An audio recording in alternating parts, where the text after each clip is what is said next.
I was my grandpa's favorite, his namesake.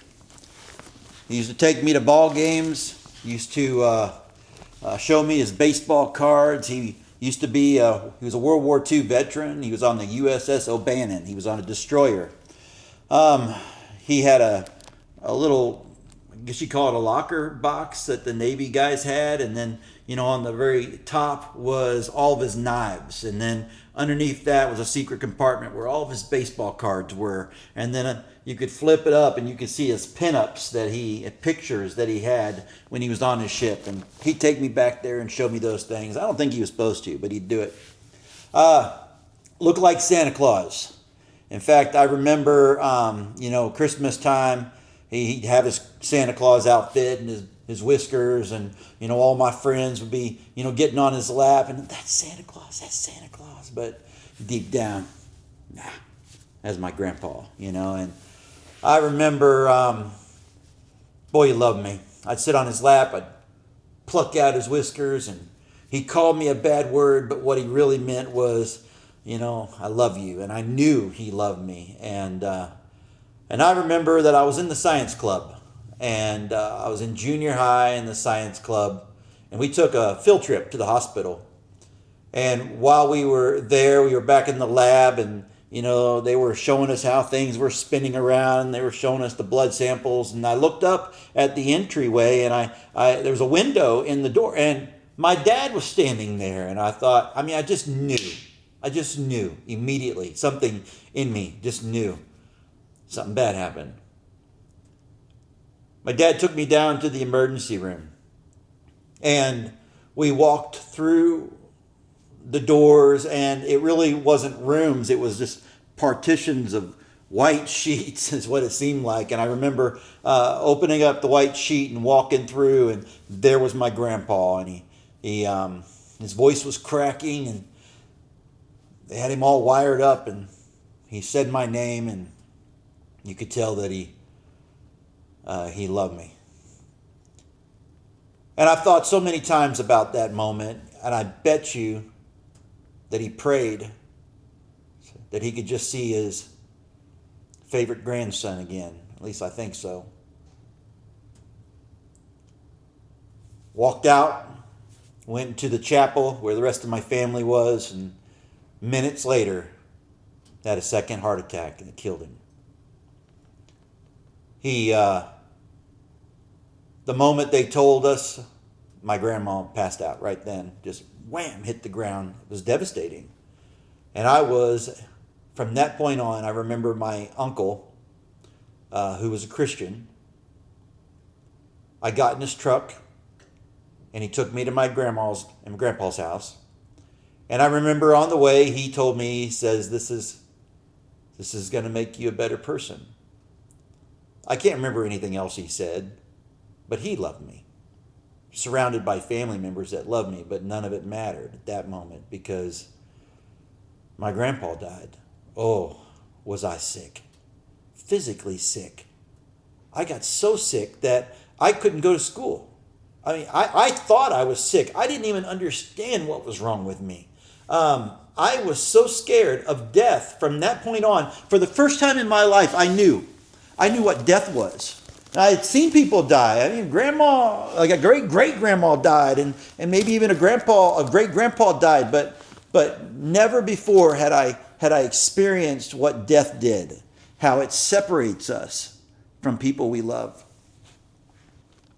And I remember I would go and lay on my great-grandma's couch, and I would lay there, and she would try to share scripture with me, like here in John chapter 14, where it says, let your heart not be troubled. Believe in God, believe also in me. And I remember this verse. She said, in my Father's house are many, she used the word mansions because that was King James. In my Father's house are many dwelling places. If it were not so, I would have told you. For if I go to prepare a place for you, I will come back. And if I go and prepare a place for you, I will come again and receive you to myself, and where I am, there you may be also. She meant that to comfort me. That didn't work. Nothing worked. I remember crying myself to sleep every single night because I thought I was going to die in the middle of the night and never see my parents again. And I thought I had AIDS. I thought that the Russians were going to nuke us for sure overnight. I thought a spider would bite me or the house would burn down or something would happen. I was sick, spiritually sick. And going to a counselor, a psychiatrist in my family, wrong. That would never happen. A psychiatrist was a quack as far as we were concerned. And one day my dad looked at me and he said, "You want to go see the preacher?" I said, "I don't care." So Pontiac 6000, I think, was the car we owned at that time, a brown one, and my dad drove me to the church there.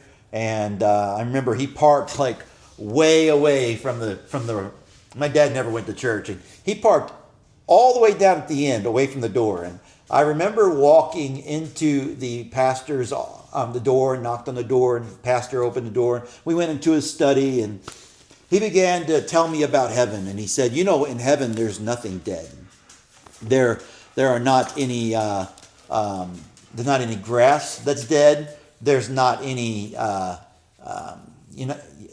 The lion will lay down with the lamb in heaven, and absolutely they will not harm each other. Well, ask me if that helped me.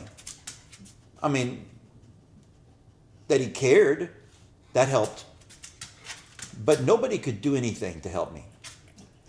Like I said, I would cry out in the middle of the night, "Mom, Dad, I love you," because I just wanted them to know I loved them before I died that night. True story. And then after the speaking with the pastor was over, he called me over to the door and he said, "I'm going to pray for you." And he put his hands on me.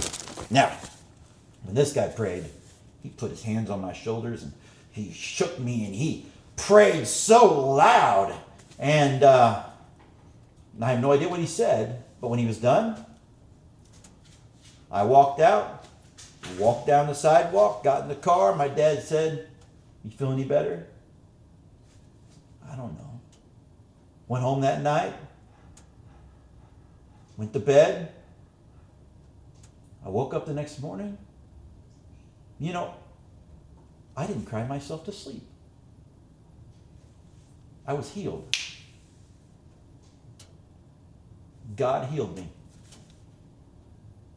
I was no longer afraid. Sad if somebody died? Oh yeah. The idea of me dying, being sad, sure. Separated from family members, maybe not accomplishing all the work that I wanted to accomplish while I was on earth. But afraid? No. God healed me. And God can do the same thing for you. And that's the power of prayer.